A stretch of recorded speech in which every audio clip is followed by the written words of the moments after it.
हम लोग बायोलॉजी पढ़ रहे हैं। बायोलॉजी में भी प्रश्न और उत्तर के रूप में हम लोग विभिन्न टॉपिक को समझने का प्रयास कर रहे हैं। तो आज का टॉपिक क्या है? आज का टॉपिक है एड्स। क्या है? एड्स के कारण, लक्षण और रोकथाम का वर्णन करें। तो इसमें कितना क्वेश्चन हो गया? 3 क्वेश्चन हो गया। इस टॉपिक को कैसे समझेंगे हम? एड्स क्या है? एक बीमारी है, ठीक है। तो इसके कारण क्या है, क्यों होता है ये, लक्षण क्या है, कैसे जानेंगे कि बीमारी हो गया, और रोकथाम क्या है, कैसे इसको रोकेंगे। बीमारी को कोई चाहता है कि होए, बीमारी को रोकना है तो कैसे रोकेंगे। तो ये हम आज इस बिंदुओं पर हम अच्छा से समझने का प्रयास करेंगे। एड्स का फुल फॉर्म क्या है? AIDS, ठीक है। ये शॉर्ट में है, इंग्लिश वर्ड है और ये शॉर्ट नेम है, फुल नेम नहीं है। तो एड्स जो है, एड्स बीमारी सिर्फ नहीं है, उसका पूरा नाम कुछ होगा ना। पूरा नाम जब जानेंगे तो उसका अर्थ हम समझेंगे। तो पूरा नाम क्या है? कितना लेटर है इसमें? AIDS। ए से हुआ एक्वायर्ड, आई से हुआ इम्यूनो, डी से हुआ डिफिशियंसी और एस से हो गया सिंड्रोम। ये क्या है भाई? 4 शब्द है इसमें। और हिंदी में भी है उपार्जित प्रतिरक्षा अभाव जनित रोग। कितना रोग टर्म है इसमें? 4। तो 4 का अर्थ हम समझेंगे तो कुछ हद तक हम इसको समझने में संभव हो जाएंगे। एक्वायर्ड का मतलब होता है उपार्जित। क्या हुआ? उपार्जित मतलब अर्जन करना, जन्म से नहीं होना। बीमारी 2 तरह के होते हैं। एक होता है आनुवंशिक, जो कि जन्म से ही हमारे शरीर में वो बीमारी रहता है, और एक होता है बाहर से बाद में होना। तो ये बीमारी कैसा है? बाद में होने वाला, उपार्जित किया गया है। जैसे कि हम कमाते हैं धन को, उसी तरह से बीमारी ये हम बाहर से ग्रहण करते हैं। तो एक्वायर्ड है ये इम्यूनो। इम्यूनो क्या है? प्रतिरक्षा।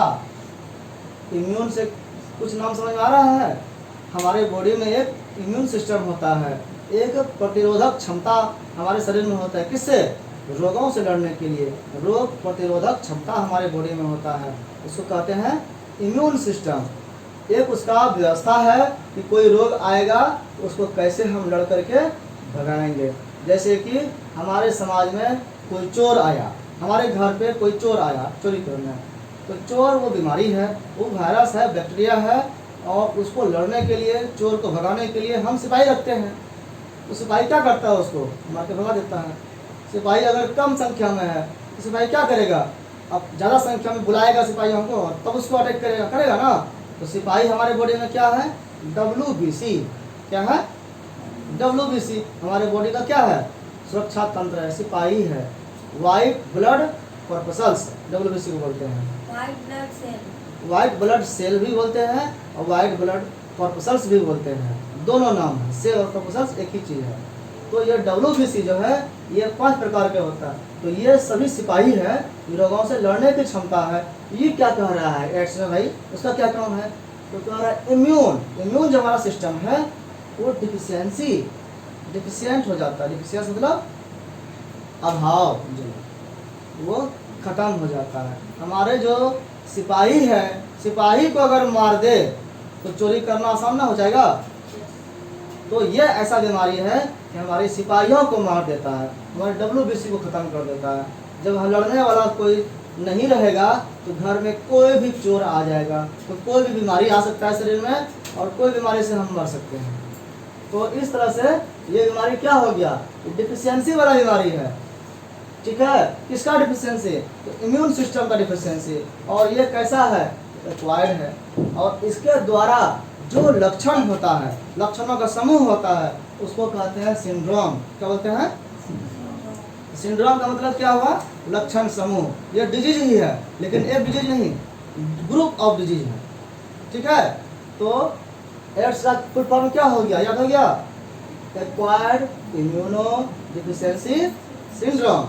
हिंदी में उपार्जित प्रतिरक्षा अभाव जनित रोग। ये इसका पूरा नाम है। हमको ये जानना होगा इसका कारक कौन है। किसके द्वारा होता है? तो पूछा जाएगा कि HIV जो है वायरस से होता है कि बैक्टीरिया से? तो ये वायरस से होता है। वायरस विषाणु है, बैक्टीरिया जीवाणु है, वायरस से होता है ये, इसीलिए इसका नाम रखा गया है HIV। HIV में ये HIV क्या है? ये वायरस का नाम है जिसके द्वारा ये बीमारी होता है। HIV का फुल फॉर्म क्या हो गया? ह्यूमन। H से क्या हो गया? ह्यूमन। ह्यूमन मतलब मानव, आदमी, व्यक्ति। व्यक्ति में इम्यून वायरस है, ठीक है। व्यक्ति में क्या है? ह्यूमन इम्यूनो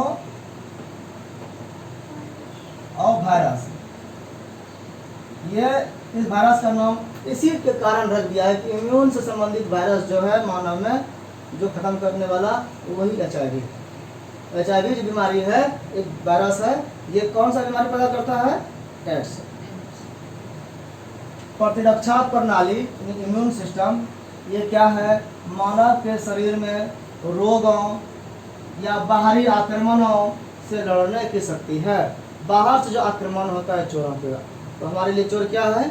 मेनली बैक्टीरिया है और वायरस है। उसके अलावा फफूंदी वगैरह भी, प्रोटोजोआ सबका भी आता है, अलगी का भी अटैक होता है, लेकिन मेन रूप से बैक्टीरिया और वायरस है। यही मेन बीमारी का कारक है, बाहर से अटैक होने वाला। अब एक चीज और देखते हैं, हमारे बॉडी में CD4 होता है, ठीक है। CD4 रेयर वर्ड है, हम लोग श्वेत रक्त कोशिका को समझेंगे। WBC समझे ना? तो वो हमारे में बॉडी में एक सेल है जो ब्लड में रहता है और उसका कलर कैसा होता है? श्वेत, व्हाइट होता है। तो व्हाइट कलर का जो कोशिका है ब्लड में, जो सिपाही का काम करता है, वो CD4 बनाता है। वो CD4 टाइप का है और यही रोगों से लड़ने का हमारे बॉडी में सिस्टम बनाता है, व्यवस्था देखता है उसका। यह क्या करता है, कैसे लड़ता है? तो जो बाहर से आया बैक्टीरिया या वायरस, उसको कहेंगे एंटीजन। क्या बोलेंगे? एंटीजन। एंटीजन मतलब क्या हुआ? दो टर्म है, एंटीजन, एंटीबॉडी। एंटीजन क्या हुआ? बाहर से कुछ भी हमारे बॉडी में गया जो अनवांटेड है, उसकी जरूरत नहीं है लेकिन आ गया, उसको क्या कहेंगे? एंटीजन। एंटीजन क्या हो गया? बीमारी। और तब उससे लड़ने के लिए कुछ करना नहीं पड़ेगा। तो सिपाही जो स्पेशल फैक्ट्री से सिपाही निकलता है उसको लड़ने के लिए हथियार, वो है एंटीबॉडी। एंटीबॉडी बताइए, एंटीबॉडी क्या हुआ? वो एंटीजन से लड़ने के लिए तैयार किया जाता है। हर बीमारी से लड़ने के लिए अलग अलग एंटीजन होता है। जितने भी बीमारी होते हैं उससे लड़ने के लिए उसके प्रकार का एंटीजन बनता है उसके अगेंस्ट में, ठीक है। जैसा हथियार आया, बीमारी आया, उसके जैसा हथियार बनता है। तो जैसे कि हम लोग समझते हैं कि पोलियो बीमारी हो गया, तो पोलियो का हम लोग ड्रॉप देते हैं ना, तो पोलियो का ड्रॉप हम लोग जो देते हैं क्या देते हैं? तो पोलियो का जो वायरस है वो वायरस ही हम लोग बीमारी दवा के रूप में देते हैं। तो मरा हुआ इनएक्टिव जो सेल होता है वायरस का, पोलियो का, उसको बॉडी में डालते हैं, तो वो क्या हुआ? एंटीजन। क्या हुआ? एंटीजन। और जब शरीर में जाता है तो पोलियो से लड़ने के लिए सिपाही नया तैयार हो जाता है, हथियार तैयार होता है, एंटीबॉडी। और चूंकि वो मरा हुआ है इसलिए वो कुछ हानि नहीं करता है, हमको पोलियो नहीं होता है। लेकिन वास्तव में जब ओरिजिनल पोलियो का बीमारी, जिंदा कोई वायरस अटैक करता है, तो एंटीबॉडी पहले से तैयार रहता है, तो पोलियो को मार के भगा देता है। तो हम लोग पहले से सुरक्षा के लिए हम लोग क्या करते हैं? एंटीबॉडी बनाने का प्रयास करते हैं बॉडी में। कैसे? वैक्सीन्स के द्वारा, टीका के द्वारा। टीका में क्या करते हैं कि जिसका टीका बनाना है उसका एंटीजन बॉडी में डालते हैं, उसका वायरस का कण डालते हैं। तो ये सिस्टम है हमारा बॉडी का इम्यून सिस्टम। इसी पर HIV कब्जा कर लाखों वायरस बनाने वाली फैक्ट्री जो बदल देता है। हमारे जो बॉडी में जो सेल है CD4 जो एंटीबॉडी बनाता है, ये HIV क्या करता है? इसी फैक्ट्री को बंद कर देता है, कब्जा कर लेता है, ठीक है। तो जो हमारे काम का सिपाही बनाता है उसको कब्जा करके ये क्या कर लेता है? ये एक तरह से दुश्मन है और ये आके कहता है तुम HIV वायरस बनाओ, अब तुम एड्स बीमारी वाला वायरस बनाओ, और कब्जा करके बीमारी वाला वायरस बनाने लगता है। तो इस तरह से हमारे शरीर में HIV का भंडार हो जाता है, बहुत सारे वायरस बन जाते हैं। और बहुत सारे वायरस जब बनते हैं तो वो वायरस एक शरीर से दूसरे शरीर में भी ट्रांसफर होने लगता है। कुछ लक्षण है उसका, कुछ साधन है, कैसे होता है बताएंगे। HIV के प्रकार, HIV कितने प्रकार के होते हैं? 2 प्रकार के, HIV-1 और HIV-2, 2 प्रकार के हैं। HIV-1 जो है ये बहुत फेमस है, कॉमन है ऑल वर्ल्ड में, लेकिन HIV-2 जो है ये पश्चिमी अफ्रीका में पाया जाता है, एशिया में होता है और यूरोप में विशेष करके होता है। लेकिन ऐसा नहीं है कि HIV-1 जिसको होगा HIV-2 नहीं होगा, HIV-2 जिसको होगा HIV-1 नहीं होगा। दोनों किसी व्यक्ति में एक साथ हो सकता है। किसी व्यक्ति में HIV-1 और HIV-2 दोनों हो सकता है, एक ही साथ हो सकता है। अब क्या कह रहा है कि ये फैक्ट्री अगर एंटीवायरस जो यहाँ पर बनने वाला था CD4 में, वायरस से लड़ने के लिए एंटीबॉडी बनाने वाला था, वहाँ पर सिर्फ अब वायरस बनने लगा HIV का, तो क्या हो गया? सारा सिस्टम कोलैप्स कर गया, खत्म हो गया हमारा इम्यून सिस्टम। तब क्या होगा कि कोई भी बीमारी हमारे शरीर में घुसने लगेगा। तो इसको कहते हैं अवसरवादी संक्रमण। क्या बोलते हैं? अवसरवादी क्या है? अवसर देख करके। चोर कब आता है चोरी करने घर पे? हमेशा चोरी करता है। वो देखता है कि कब सब सो गया है, कब सिपाही नहीं है, कब घर वाला नहीं है। बहुत सारे घर में चोरी होता है ना, तो पाया जाता है कि उस घर के लोग, सारे लोग किसी फंक्शन में गए हुए हैं ताला लगा करके। अब तो एक ताला ही तोड़ना है, तो चोर सोचता है ताला तोड़ना आसान है, कोई है ही नहीं घर में, कौन बोलेगा? उसको ला के कटर से काट दिया, तोड़ दिया और चोरी कर लिया। तो अवसर देख करके जो संक्रमण करता है, अटैक करता है, उसको कहते हैं यहाँ बीमारी का अटैक अवसरवादी संक्रमण। इसको इंग्लिश में क्या बोलते हैं? Opportunistic infection. ऐसा इन्फेक्शन जो अपॉर्चुनिटी के आधार पर आता है। और ऐसा बीमारी जब आता है, चूंकि यहाँ लड़ने वाला कोई सिपाही नहीं बचा है, तो कोई भी बीमारी आएगा और बीमारी कैसा होगा? गंभीर होगा और घातक संक्रमण का शिकार हो जाएगा। बहुत बड़ा बीमारी, खतरनाक बीमारी शरीर में अटैक करेगा और शरीर को नष्ट कर देगा। अब इसके कारण को समझते हैं कि ये कैसे होता है। इसका होने का कुछ कारण होगा ना, कैसे होता है? HIV वायरस जिसको हो गया है, जिस व्यक्ति को HIV वायरस है, व्यक्ति मतलब मेल या फीमेल, पुरुष या महिला, किसी को भी हो सकता है, तो जिसको है उसको कहेंगे प्रभावित व्यक्ति, इन्फेक्टेड में। ठीक है, जिसको है ये, उसके साथ अगर यौन संबंध बनाता है, सेक्सुअल रिलेशन बनाता है कोई भी, तो उसको ये बीमारी होने का खतरा है। अगर एक महिला को है, उसके साथ जो पुरुष बनाएगा, स्वस्थ पुरुष भी, तो स्वस्थ पुरुष को भी एड्स हो सकता है। पहला कारण हो गया।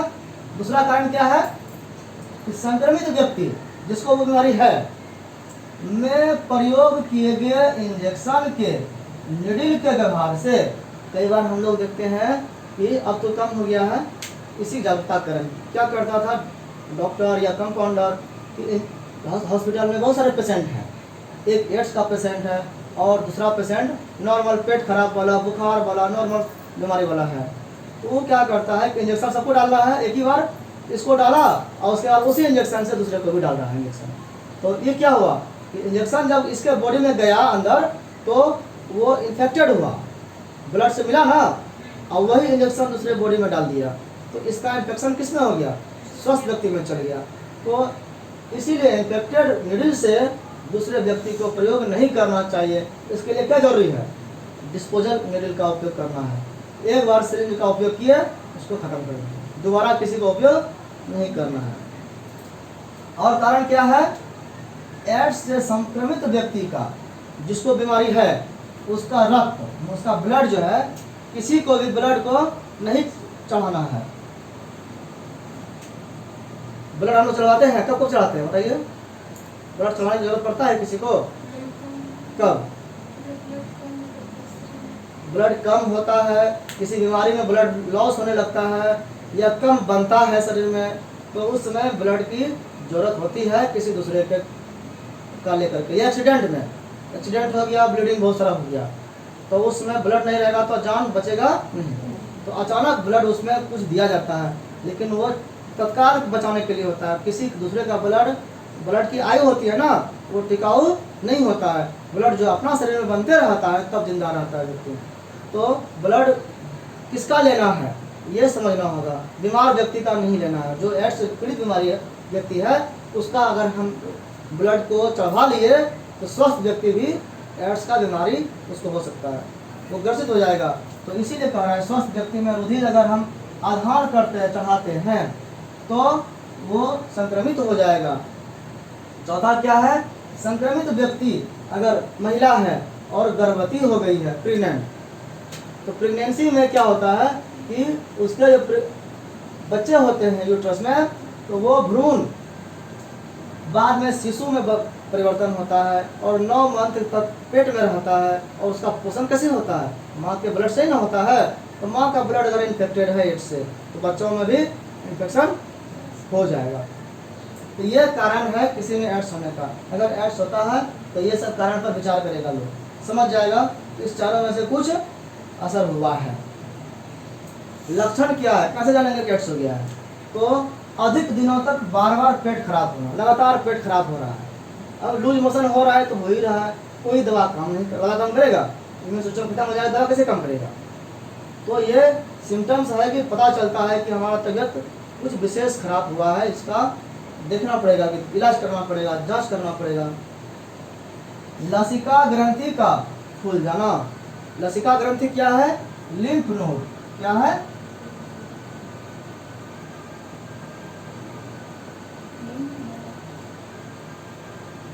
लिम्फ नोड्स जो है ना, जिस तरह से हमारे बॉडी में 2 तरह की नलिका है। नली मतलब पाइप, एक में ब्लड चलता है तो ब्लड वेसल्स कहते हैं, एक होता है लिम्फ वेसल्स, लसिका वाहिनी। उसमें ब्लड के तरह ही पानी चलता है, लेकिन उसमें हीमोग्लोबिन आरबीसी जो है ये नहीं होता है, इसलिए वो लाल नहीं होता है। ब्लड चलने वाला नलिका में लाल जो रंग जो होता है वो रेड ब्लड कॉर्पसल्स के कारण होता है, आरबीसी कारण होता है। उसमें हीमोग्लोबिन होता है, हीमोग्लोबिन में हीम होता है, लोहा, उसके कारण उसका रंग कैसा होता है? लाल। तो इसमें लाल नहीं चलता, ये वाइट चलता है। तो इसमें WBC ज़्यादा चलता है सुरक्षा के लिए। तो ये जो जहाँ जहाँ ग्लैंड्स है, जहाँ जॉइंट है ना, वहाँ वहाँ ग्लैंड्स होता है। तो इन्फेक्शन होने पर वहाँ पर सूजन हो जाता है, गांठ बन जाता है। तो ये कह रहा है कि लिम्फ नोड अगर बार बार बन रहा है तो समझेंगे कि बीमारी का कुछ अटैक हुआ है।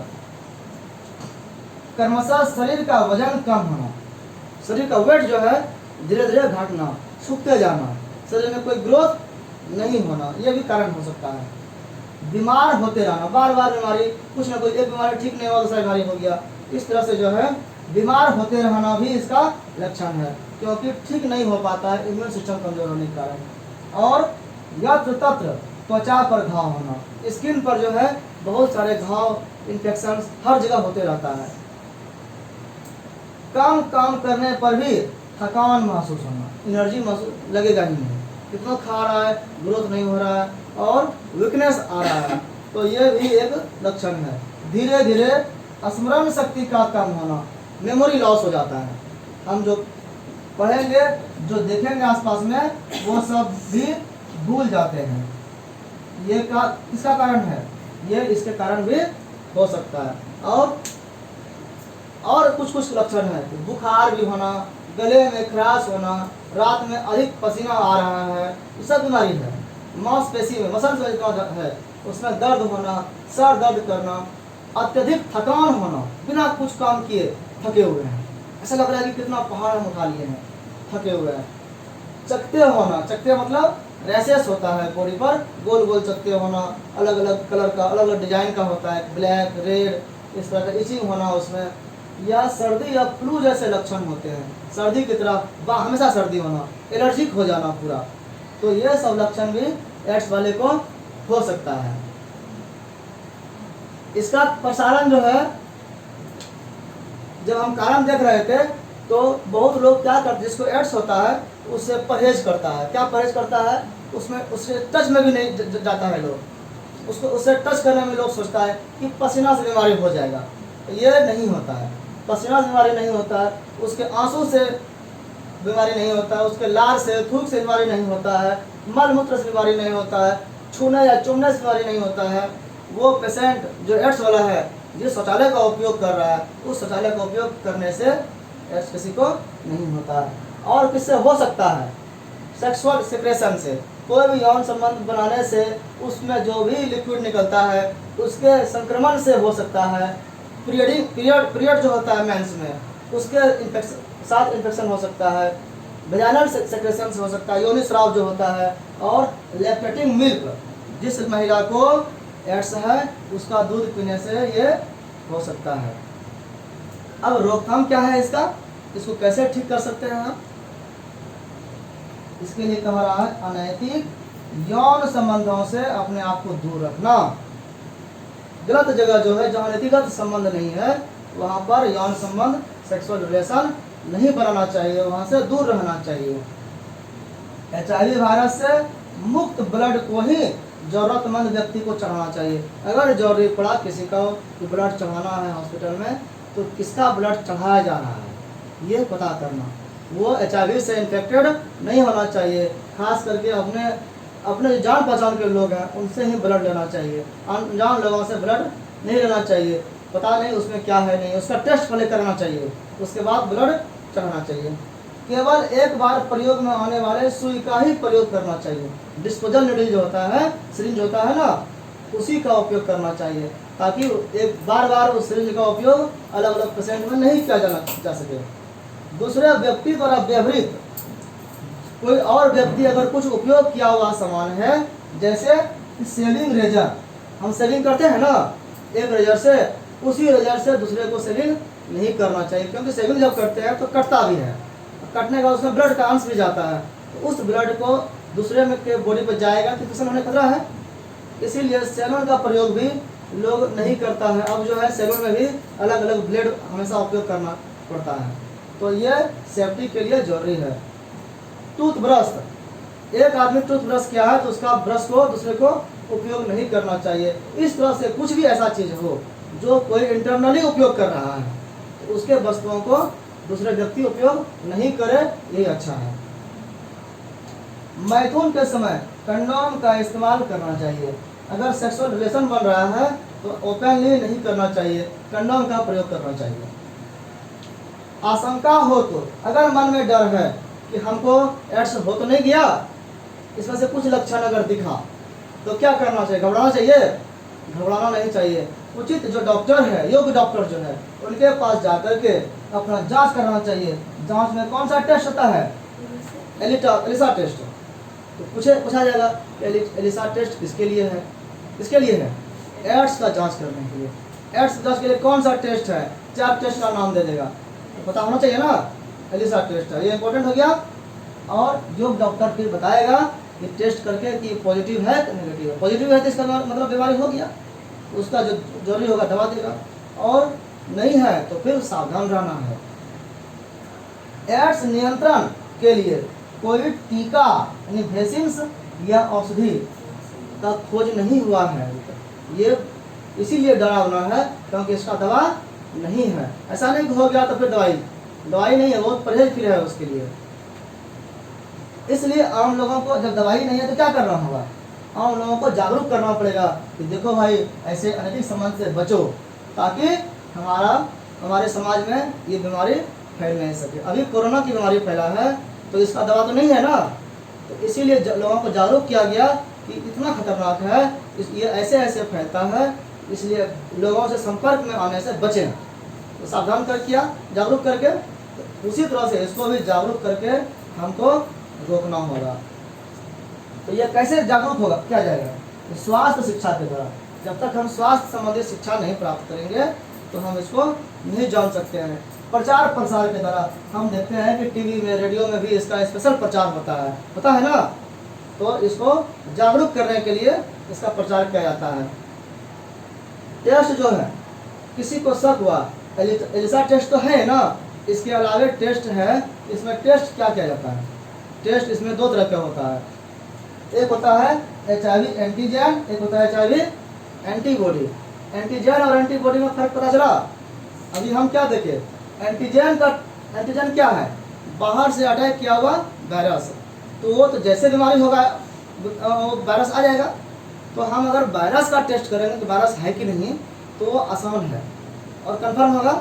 वायरस आ गया तो वो हम एंटीजन वाला जो है टेस्ट करेंगे वो 2 सप्ताह तक में 10 से 15 दिन में वो डेवलप कर जाता है और हम पहचान सकते हैं कि एड्स हुआ है या नहीं। दूसरा टेस्ट होता है एंटीबॉडी। एंटीबॉडी बनने में जो सिपाही है बॉडी का वो समय लेता है, वो 1 से 3 महीना या 6 महीना तक भी लगता है समय। तो एंटीबॉडी वाला टेस्ट जो है वो लेट से होता है। अगर HIV एंटीबॉडी मिल गया किसी की बॉडी में, इसका मतलब पता चला क्या, वो 6 महीना 3 महीना से ज़्यादा दिनों से पीड़ित है, इन्फेक्शन होने से ज़्यादा दिन हो गया है। और एंटीबॉडी मिला और एंटीबॉडी नहीं मिला और एंटीजन मिला, इसका मतलब है अभी तुरंत वो घटना घटा है। विंडो पीरियड 1 से 3 महीने या 6 महीने तक जो है ना वो एंटीबॉडी बनने में समय लगता है। उतना दिन तक लक्षण नहीं दिखता है व्यक्ति में, बहुत कम दिखता है, पता ही नहीं चलता है। तो वैसे जो समय होता है ना वो साइलेंट पीरियड होता है, ठीक है, उसको कहते हैं विंडो पीरियड, विंडो अवधि। क्या कहते हैं, विंडो अवधि। खिड़की वाला एक संबंध है कि हल्का हल्का दिखता है, पूरा नहीं दिखता है। अब है कि विदेशों में विशेष रूप से चलता है ये PREP और PEP, 2 तरह के मेडिसिन हैं वहाँ पर, ठीक है। अभी बहुत कॉमन ये नहीं है, 2 तरह के मेडिसिन है। क्या है, पहला PREP और दूसरा क्या है PEP। इसका फुल फॉर्म क्या हुआ, तो PREP का मतलब है प्री एक्सपोजर प्रोफाइलेक्सिस। प्री मतलब क्या होता है, पहले। प्री मतलब क्या होता है, पहले।